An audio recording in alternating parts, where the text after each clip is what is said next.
How to make a PDF file on your desktop. Hello everyone, I am Bishaka and welcome to our channel. Now let's get right into the tutorial. Firstly, go ahead and open the file that you want to create a PDF of.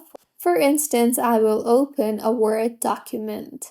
Now, once open, tap on the File option on the top toolbar and then select the Save As option. Now navigate to the File Format tab and then tap on the drop-down you see there, and in the menu that appears, you will see the PDF option. Tap on that and then tap on the Export button, and with this, as you can see, the PDF has been created. So this is how you can make PDF file in desktop. If you find this tutorial helpful, please like the video and do comment if you have any queries. Also, do subscribe to our channel for more helpful tutorials like this.